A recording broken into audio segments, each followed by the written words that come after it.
I'm not gonna lie. I'm kind of a dickhead. As the more of like, just lived. For any of y'all didn't know, unicorn horns was wobbly wobbly, which is kind of crazy. Tooth fairy, which was so cute until it got you and ate your bones from the inside out. And I think what's good, YouTube? It's your boy Brisensei, and welcome back to the ends. And today, this video is historian answers folklore questions.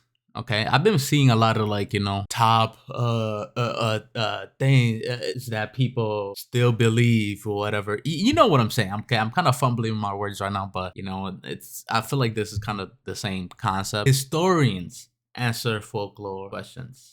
Tech support. Wow. I am Juliet Wood. Can I say I am Dr. Juliet Wood? Yeah. Yes. My mother's ghost will come back if I don't say that. Hello, Indeed. I am Dr. Juliet Wood, and this is Folklore Support. First question from Jerswa. How did unicorns go from being thought of as dangerous beasts of the wilderness to being possibly the another thing, okay, before I even start, okay, this is my Dante shit just coming out, okay, allow it. Low-key, this shit kind of also been reminding me of like this YouTuber named John Solo, if any of y'all know. He does a lot like Greek lore, mythology is, you know what I'm saying? Like folklore, you know what I'm saying? Like I literally saw him upload a video about this exact concept, where the myth of unicorns. I forgot what he calls it, like the disturbing origins or something. You know what I mean? Honestly, you should watch this shit. Stereotypical cutesy thing for little girls in modern Western culture. Initially, the unicorn was thought of as a real exotic beast. The Greeks and the Romans really thought it existed.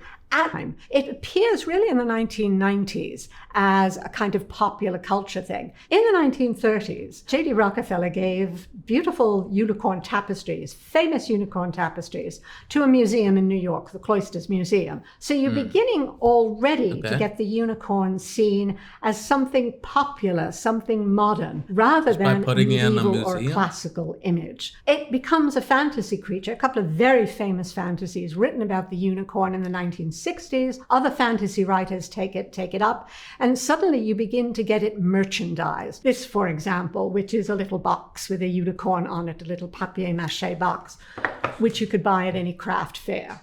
Pink ones abound because of the little girls and the My Little Pony. What you see here is how folklore works. It's very dynamic. You have something which starts off as speculation about a real creature, does it exist, becomes a medieval image, a Christian image associated with art and with sort of explanations. It becomes a modern artistic image in the tapestries. It becomes written in fantasy, and it kind of suddenly explodes outwards. And you get all these beautiful unicorns, not only little girls. Keep in mind that they're also an important pride symbol as well. They become something which all kinds of groups can find meaning in. Meaning which was not there to begin with, but which in a sense is possible in this kind of wonderful creature. The next question is from Dr. Bushka.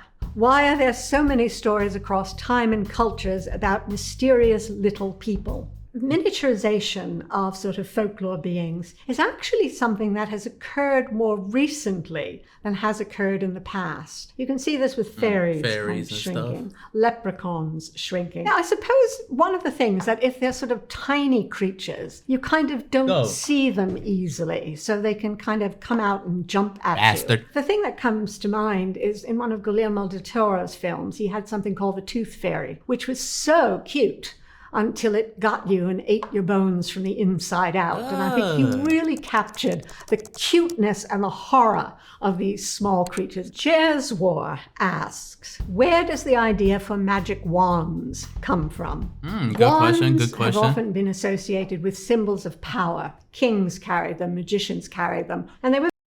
I ain't never heard of no king carrying it, but magicians? Indeed, I have heard that. So, I feel like, the oldest one I can remember is that nigga Merlin with King Arthur in Britain and things of that nature and things he just feel me, fam. So very large. They really said, here I am and I'm very, very important. You get in the Middle Ages, you will often see Merlin carrying a long wand. But as magic sort of comes into its own much later on, particularly when you begin to get sort of the stage magicians, the wands become too big to carry around, and therefore they become much smaller. Once you have a smaller wand, the sense of sort of calling up the magic sort of occurs. So, you're facing a bubbling cauldron and you bring out whatever it is in the cauldron that you want to bring out. You're facing an enemy and you kind of zap them with the wand. And that's kind of carried back over into contemporary fantasy, which often involves fairies with small wands or children, again, who would look a bit silly with these great big things. The next question, Tap Tap 26. Are memes technically internet folklore? That's exactly what they are. They're something that really has been created by the internet. So rather than going from person to person, they will go from website to website. And that basically is how internet folklore works. The next question comes from this is what I'm saying. Like, that's all myths and anything that's like spread out, I guess, can be considered full spread out and kind of just unanimously known by the masses. You feel me? Certain sayings and things of that. I can't really come up. My brain be seriously though. Did any one of you ever find razor blades in your Halloween candy? For well, real? I never have. This is part of the sort of folklore that surrounds Halloween, and it's also part of the stranger danger that surrounds Halloween. The idea that here are all these sort of innocent sort of neighborhood children going That's from a house fact, to because I house, feel like and you get when one person. I'm not gonna lie, my family never went out for trick or treating OD because we're African and low key, nigga, we don't trick or treat in Africa. I mean, I don't remember. I don't know. I came here when I was younger, so maybe I don't know, whatever. But so when it came around the time for Halloween, when I came here, I did hear the rumors about, and I mean that's not necessarily what kind of made me not want to do Halloween or any of that. Honestly, I personally wanted to. I'm not gonna lie, I'm kind of a dickhead. As the more of just lived, the more I've realized kind of just gotta admit that a little bit sometimes, just because. I mean, it's not like I'm not nice. It's just like sometimes, there's a certain limit. There's a certain limit that I can be pushed before it's like I'm gonna be petty as fuck. I feel like that's what's up, I'm like, hates Halloween or hates children and therefore tries to kill them. Undoubtedly, I don't know what that children had to very do well with get sick Halloween. on some of the things they eat at Halloween, but that's probably not because anyone's deliberately poisoning them. What it does reflect is this interaction of social situations. So the Halloween candy, the poisoned Halloween candy, is a kind of not so much a bogeyman for children. I think it's more a bogeyman for adults, quite frankly. The fear that something is going to happen to their children when they're off doing something innocent. Starring Doyo. And honestly, even though I personally didn't go out trick-or-treating, when my brothers kind of started trying to, just because they were younger than me and they had more of it, I think I kind of lost. I still like Halloween. Don't get it twisted, okay? I go out nowadays, but it's more like when they went out, I'm like, yo, I don't know, hey, watch out, bro, watch out, and I'm scared for them, bro. Personally, I know I'm not gonna be out there. And even if I'm out there, hey, bastard, I know what house fucking gave me these shits, bastard. Are mermaids and sirens different, or am I stupid? Well, you're not stupid. Sirens initially were voiced, and they were seen as birds, vulturous birds with women's heads. And what they would do is they would stand on a cliff and sing and lure the sailors into the water. I'm not gonna lie. I also thought they were the same shit because I thought they were just mermaids. I guess they just got the same ability, but that makes sense because in anime they be having sirens be like that, but then they also have them with the mermaids shit. So it's kind of like I feel like just in general they've been mixed matched. And to their death. They represent the threats and the dangers of travel and the sea. Now Ulysses had himself tied to the mast and stopped his men's ears with wax. And because of this, the sirens were so frustrated that they drowned themselves into the sea, where they acquired fishtails and become mermaids. Mermaids also stick their heads above the waves and sing, trying to lure the sailors to their death, basically. But in the Middle Ages, mermaids were also very often associated with sinfulness, particularly the sinfulness associated with women, the way they sort of tempted men to do things they shouldn't. But then again, by the time you get to the 19th century, you have really wonderfully good mermaids, and by the time you get to Disney, you have a mermaid who is, you know, a feisty adolescent and very, very different from any.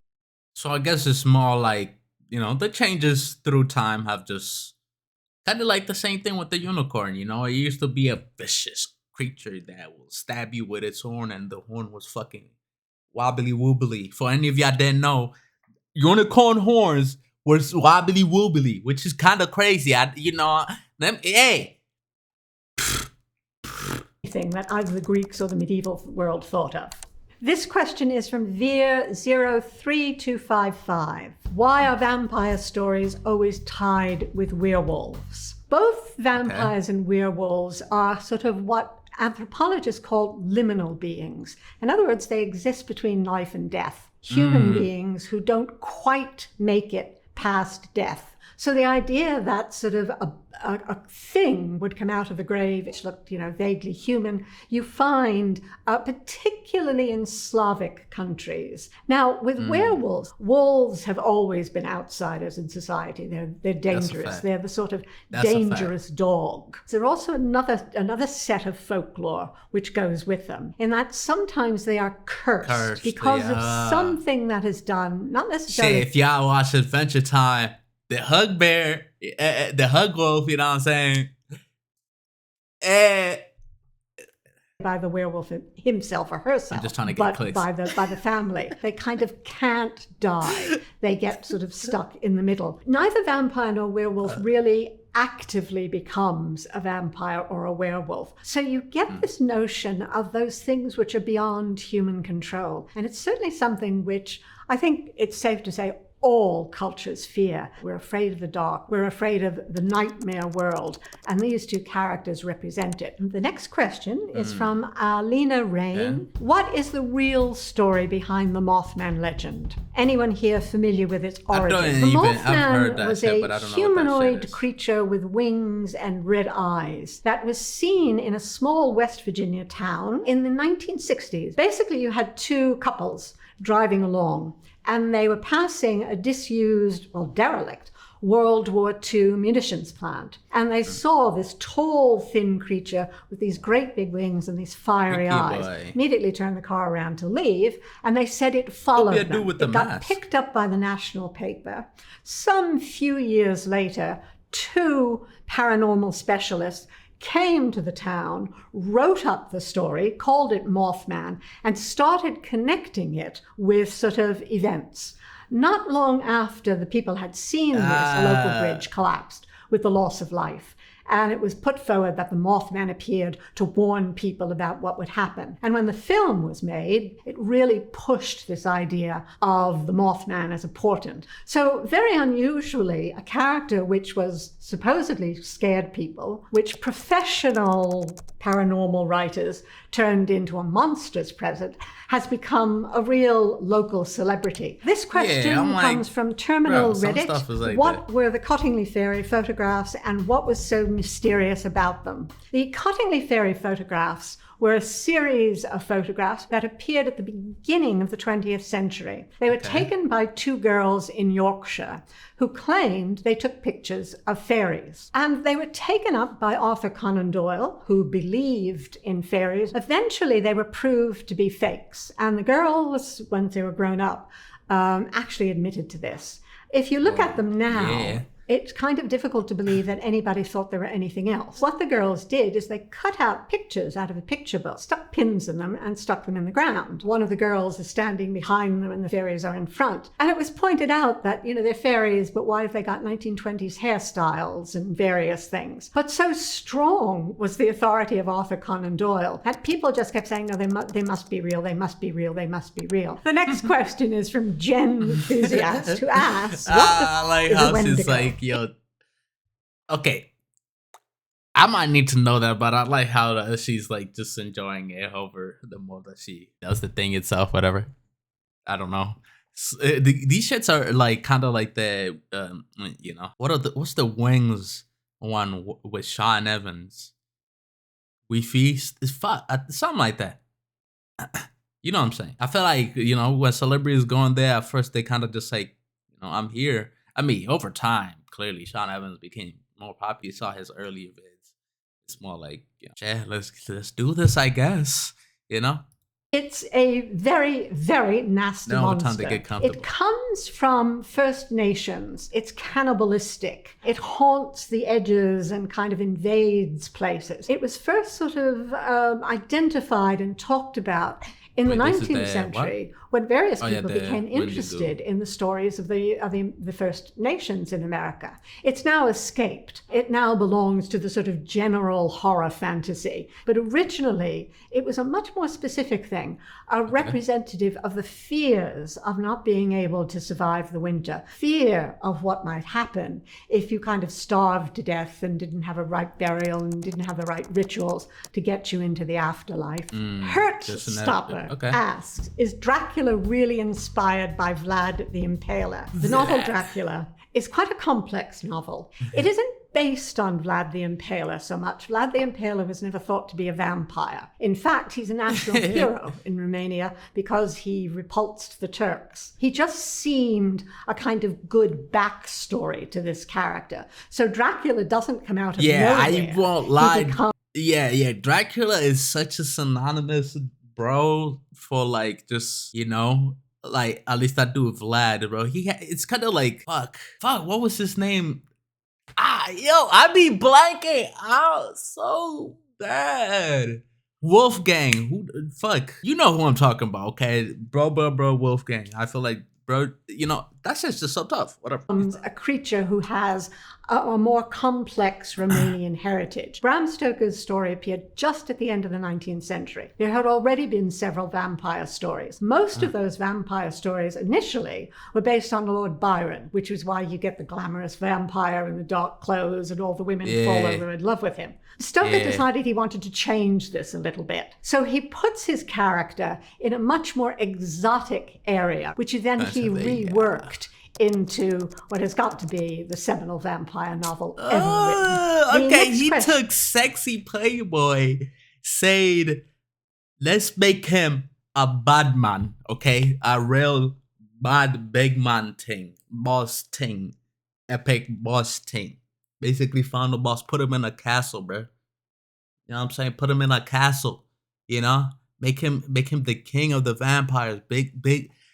Big Dracula, you feel me?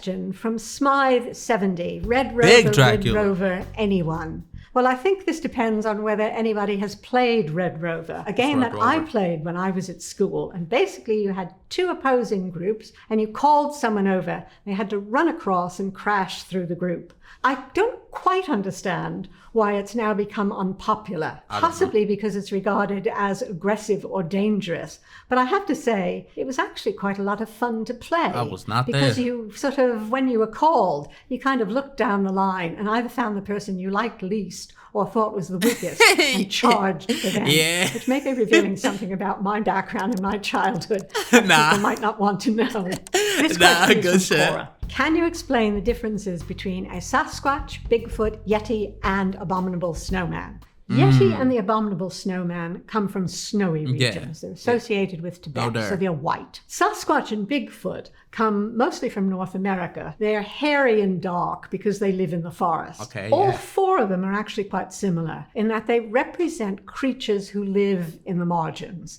What was interesting about them when they were first discovered or first identified is that they were often seen as the missing link.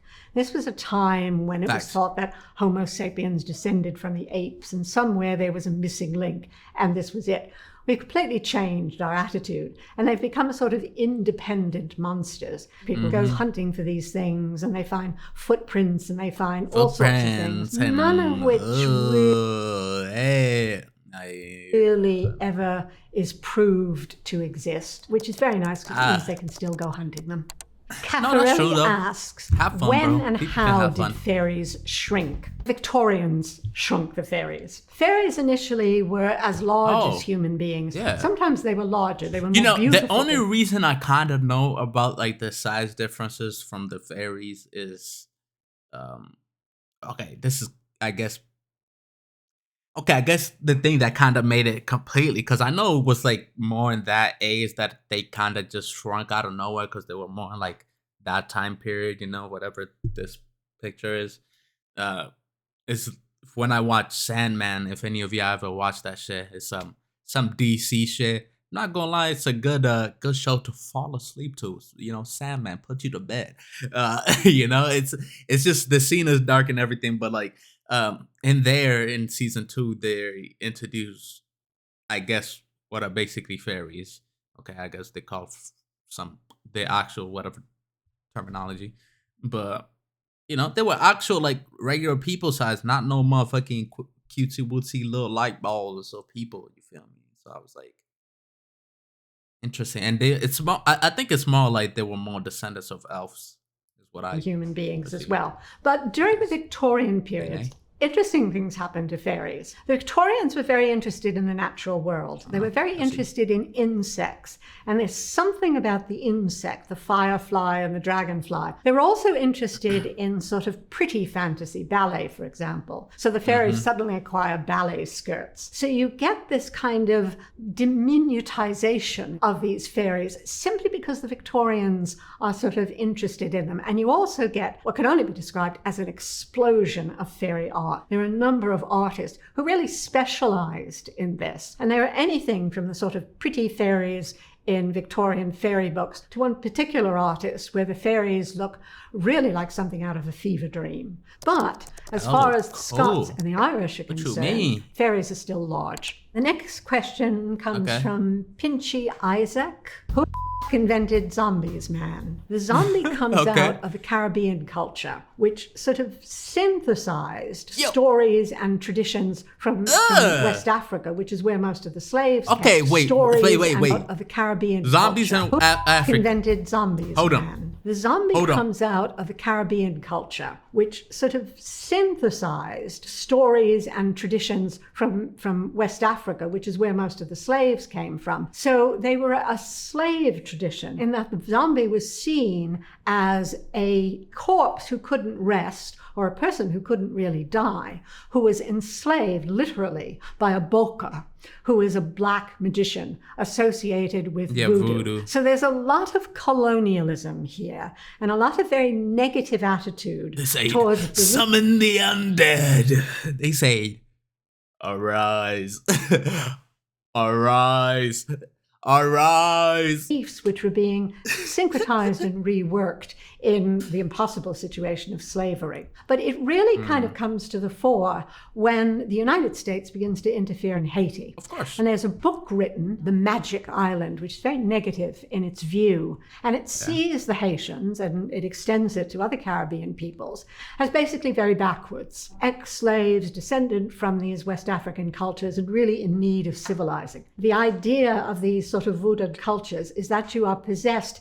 in a positive way by these sort of ancestral beings. What do you mean? And the zombie is a kind of twisting by these sort of evil priests, these bokas, who literally enslave these characters. Very negative stereotype of the culture which is just coming out of slavery on these islands. So you kind of get this going from a racist stereotype to an understanding of these cultures and how they function, to this notion of, well, maybe we can explain it scientifically. This how they function, kind of by these sort of ancestral cultures, is that you are possessed in a positive way by these sort of ancestral. Okay, so they out here basically saying it's on some, think of it like Black Panther and that nigga Bast, but instead of, giving that nigga, adamantium, big body, basically, super soldier serum type shit. It just makes him a zombie. You feel me? I don't know. I'm kind of thinking of it kind of like that, but then, the involvement of the black mage, all the voodoo niggas, and they over here taking that and turning it. Kind of like in Doctor Strange 2 when bro possessed his undead self, I guess. Think of it like that, but reverse. If undead him possessed regular him and turned him. Whatever. If regular him got turned undead by that possession, by somebody else. Kind of shit. I don't know if that made sense, but hopefully he did. Beings.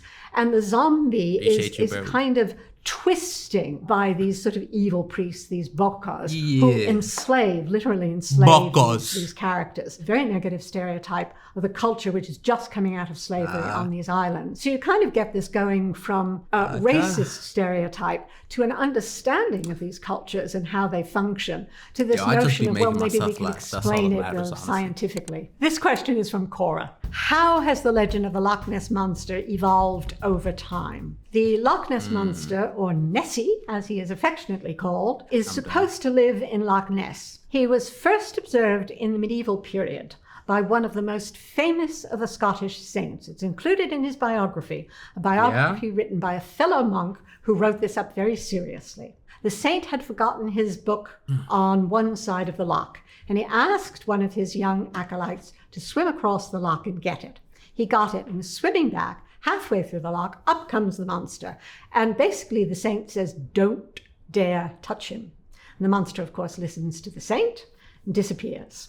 You don't hear much about him for a while. And then again in the 1930s, the Loch Ness Monster kind of comes onto the scene and has never left. And people kind of look back to this and say, oh, well, there's always been a monster in Loch Ness. People have seen the monster swimming. It's been said to be seals, logs, strange waves, all sorts of excuses. People have faked the monster. There's a small monster, and you can tell it's a fake because the waves aren't right. And as biologists have said, well, the problem is there probably aren't enough fish in Loch Ness to keep a large creature alive. Yeah, that's what I'm saying.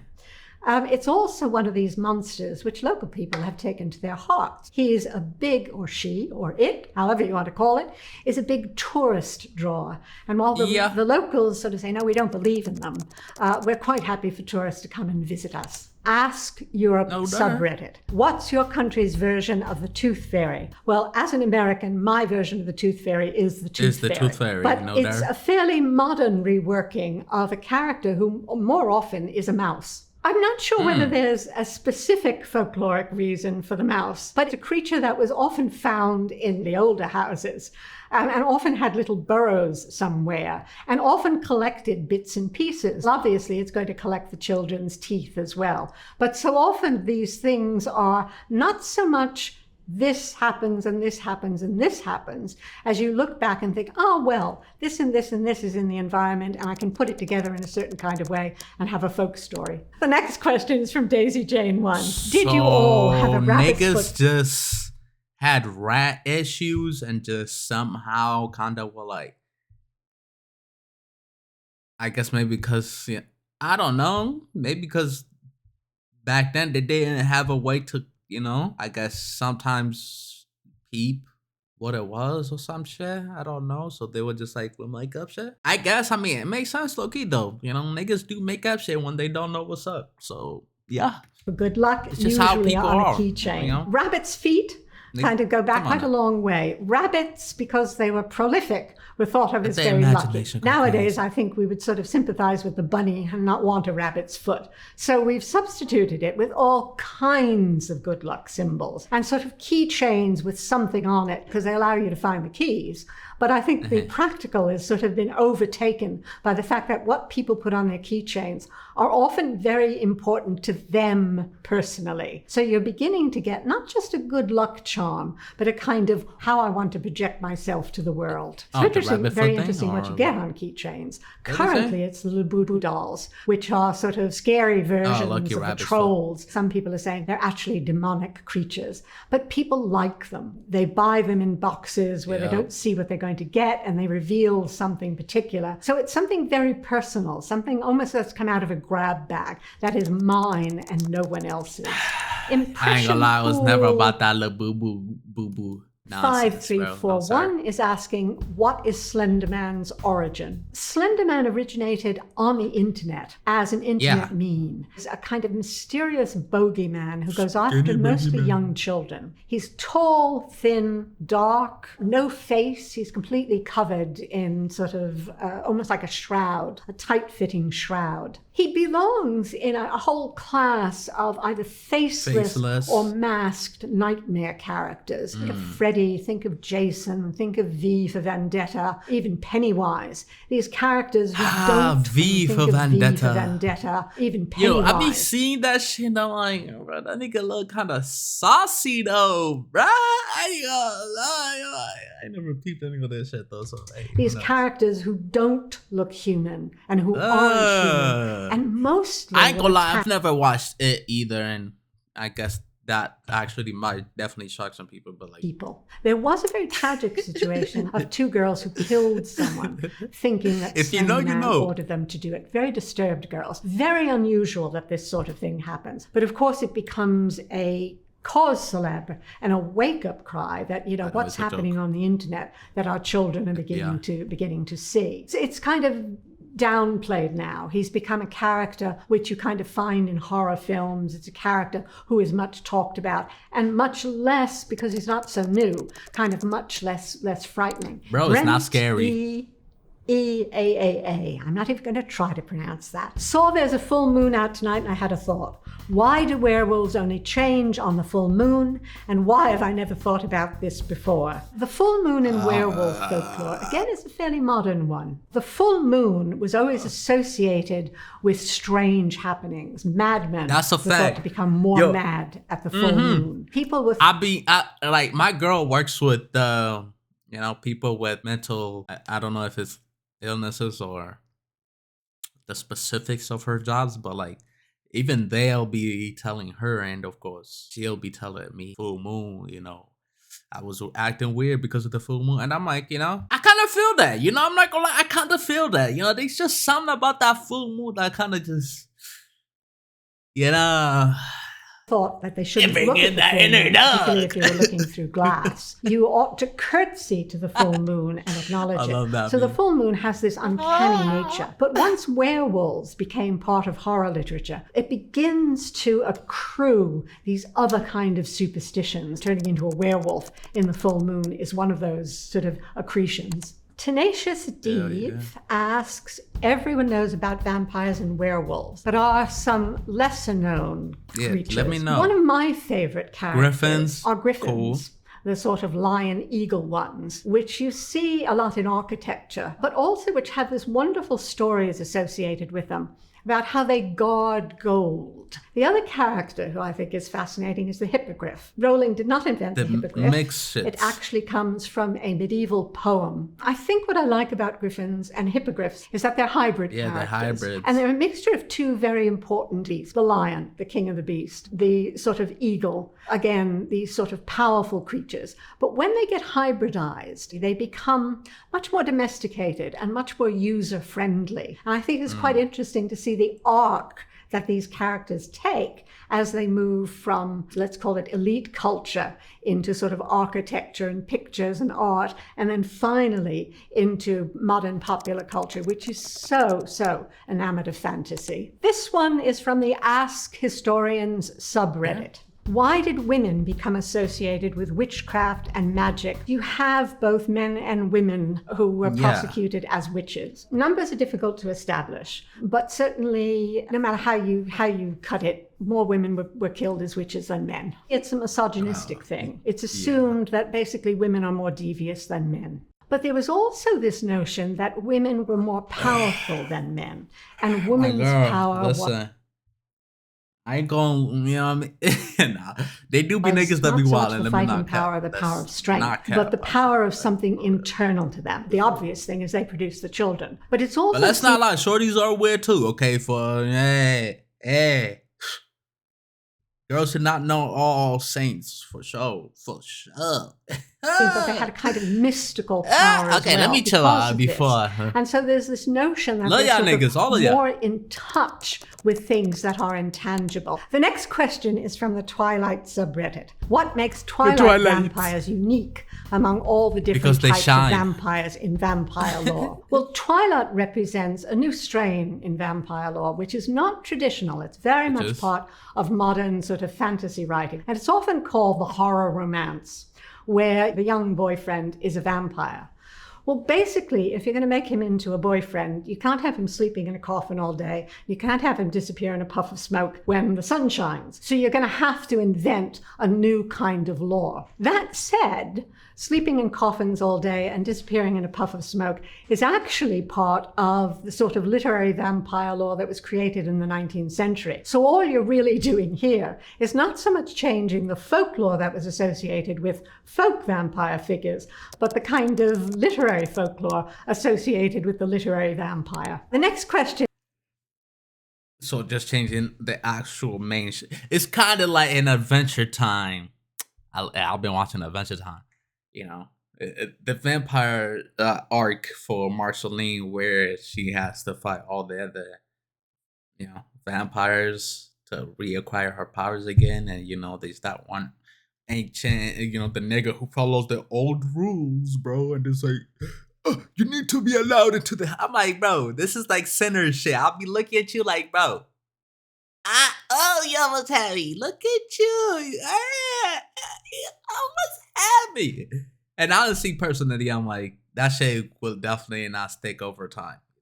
So clearly niggas had to change. It is from Final Hour. How did the concept of the Grim Reaper come into existence, and why is he portrayed as he is? The Grim Reaper is simply the figure of death. He reaps the souls, hence the scythe. And he's clothed in black, as if he's shrouded. Because for many centuries, the dead were simply shrouded. They weren't buried in coffins. And it wasn't really any idea of what a decayed body looked like. So you get this idea of the figure of death being a reaper. The next question comes from Waste Stevens. Did the Brothers Grimm make the children's stories they collected darker and more violent than the original oral traditions? The Brothers Grimms actually collected stories, surprisingly, from women's storytellers for the most part. The Grimm's fairy tales were published 5 or 6 times during the brothers' lifetime. And they changed the stories as they went along, not so much making them darker as making them more bourgeois, because they were being addressed to a middle class. So they were beginning to express the values of that middle class.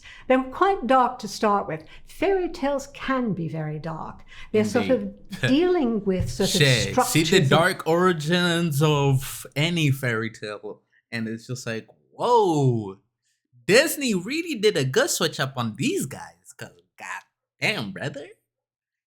Society. And so you get unpleasant things like deaths, cannibalism, transformations, witchcraft, magic. And the Grimms used this.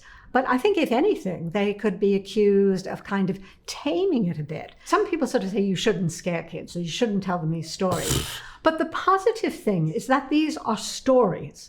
Children know that the narrator is going to stop and the book is going to be closed. Indeed. So it's a scare within a safe space. And it's a way of allowing children to deal with the fact that life is not always going to be wonderful, and yet not actually be frightened or threatened. This question is from Sammy James Z. A lot of Disney's versions of popular fairy tales have more optimistic portrayals and endings, but the original versions are often bleak and depressing. How come many of these famous fairy tales are very bleak even though they were made for children? What I tell you guys, man. I think one has to sort of point out that fairy tales were not made for children. It's the Victorians who decided that fairy tales are a children's genre. Fairy tales were told by adults to adults, often after the harvest. They were told in work situations. Sit with me and let us speak of tales from far and wide, my brother, we shall drink mead and toast to the gods! To the gods! Ah! Aye. They were told by professional narrators who traveled around. The Victorians decided, no, these are suitable tales for children. So I think Disney isn't sort of taking them into being more optimistic. He is certainly addressing an audience where he wants a kind of feel-good factor. Although any Disney fairy tale, although it ends happily, will invariably have a scary monster. The witch is really scary. In Snow White, the queen in Sleeping Beauty turns into a horrible dragon. Disney always liked to scare before he lets you be happy and sort of go off into the sunset. The next question is Herpa Derpa Dum Dum. Why are the depictions of banshees in modern media completely different to the depictions of banshees in traditional Irish folklore?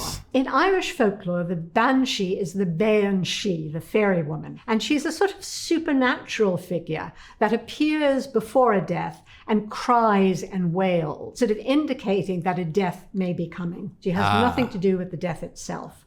And it comes from something which you get in Irish folklore, the keening women. And at funerals, women were hired to mourn the dead with these loud cries, with these sort of desperate cries. But the dead person was dead. Now, again, what happens when the banshee is taken over into horror literature? She's made much more of an individual and personal thing, and she becomes this kind of monstrous creature. Again, horror fantasy writers have a lot more flexibility than the traditional sort of purveyors of folklore. This is from the Ask Science Fiction subreddit. Why do gremlins always take stuff apart on planes? Gremlins were invented by the pilots of World War II. They blamed anything that went wrong on, the gremlins must have done it. But the gremlins kind of didn't have any shape. It was only subsequently that they were drawn as these sort of strange little sort of mischievous beings. And it was really only with the gremlin films that you get these kind of vicious little monsters. This next question comes from Gimme Some Loki. Why is the Christian devil depicted with a pitchfork? Well, the idea of the pitchfork is something which is used to kind of move useless things around, hay or manure or whatever. And so the Christian devils, who are simply tormenting the souls of the damned, they're tormenting souls who have completely lost the right to be considered individuals. So it's almost a further dehumanization of these souls. Next question is from Cinnamon Remote. My Google skills are failing themselves me. Like they just a piece of hay, bro. Like, move along, bastard. Bastard. Wants to know what tree you need to be buried under to prevent the fae snatching your body. Well, I can tell you what trees you shouldn't be buried under, and for the most part, they're apple trees. If you even sleep under an apple tree, the fairies are likely to snatch you. The definition of a fairy tree, you will find often, particularly in Ireland and in Scotland as well, a bit in the center of a field, which is a tree surrounded by a little fence. And the idea is that this is the fairies come to, or it's the entrance to fairyland, and they have to be protected to some way. This question is from Cora. In Hans Christian Andersen's Little Mermaid, the mermaid's penalty for having legs was feeling like she was walking on thorns. Why did she get a penalty if she didn't do anything bad? Hans Christian Andersen is writing in the 19th century, and he was very interested in notions of Christianity and behavior. Behind this is a very common folklore trope of a supernatural being who wants to acquire a soul and therefore has to go through a number of trials. In the story, the Little Mermaid is told that she can dance. Obviously, the legs are painful. It's as if she's walking on knives and thorns. I'm not gonna lie. When I heard that shit, it just hurt my head and my teeth and just, it just make you grit and just be like, oh, because you can just, it's like if any of y'all seen Moon Knight, when that nigga Arthur Harrow, I think was the name, when that nigga broke the glass and put in his shit, literally that first scene in the first episode, I'm pretty sure. Bro, and then he just put that shit on and walked around. I'm like, no, sir, chill, no. ones. You feel me? It's part of the test. No. How badly do you want a soul? And what happens at the end is she actually told, you can have your soul if you kill the prince. And she refuses to do this, proving herself to be a really worthwhile creature. So it's actually a positive story about the Little Mermaid. It was positive, yeah. When the ending itself, it was like, all right, yeah, but it's not like happily ever after. It was just a good ending. About how she loses a prince. Clear-cut punk is asking, what superstitions, cryptid folklore do you not really believe in, but avoid and or abide by just in case? Winter Goose. As a folklorist, I'm much more interested in the phenomena than I am. I feel like, you know, it's just like personally, I feel like those creatures that like can mimic like voices or like mimic people. No, sir. I don't even want any. I'll fall for it. I'll be like, yo, I'm coming. Ah! Just to get murked immediately. Like, you feel me? Personally, not. Ghosts and shit. I mean, I kind of believe in ghosts, but at the same time, I'm like, I don't. However, as a person coming from an Italian background, I had a grandmother who, when she discovered she had sort of red-haired grandchildren, made sure that we wore coral because it protected us from the evil eye. Whether it actually protected us, I don't know. But I still have the coral charm, which she gave me when I was a child. I no longer wear it. I'm not sure I believe in it, but I wouldn't give it up. I hope you enjoyed this as much as... yeah. We'll come back. No, for real, bro. This was actually a good-ass video, bro. Hey, yo. What was Dr. Julia? Yeah, I can't see that eye. But yeah, Dr. Julia, that was actually fantastic. The folklore is always amazing to learn about, and just what niggas believe in is like crazy, man. So, anyways, hope y'all enjoyed this vid. Leave a like if you did. Let me know if you want more vids like this. I'll definitely be doing more like this because gaming, as much as I love personally doing it, it's harder to edit gaming videos than editing these shits where I'm just yapping with y'all. So you feel me? Feel like just for upload wise, maybe I might start doing these more until, I don't know. I'm trying to get my upload up. I'm still going to keep doing YouTube until I actually get some level of success in that. It's just like, I gotta find my own like timeline and scheduling and all that shit and just motivating myself to actually get into it. And honestly, that's more the reason why I'm trying to do this, so I can get my girl to be on here. And I ain't gonna lie, hey, I feel like we are funny ass, me and her just are hilarious to each other. And look, that'll be just a vibe for y'all to just peep that, because I ain't gonna lie, she makes me laugh like a mug, even though she got her white girl humor, you feel me? So whatever. But I'm gonna catch y'all later, and yeah, peace. And now, folks, it's time to say goodnight. We sincerely appreciate your patronage and hope we've succeeded in bringing you an enjoyable evening of entertainment. Please drive home carefully and come back again soon. Good night.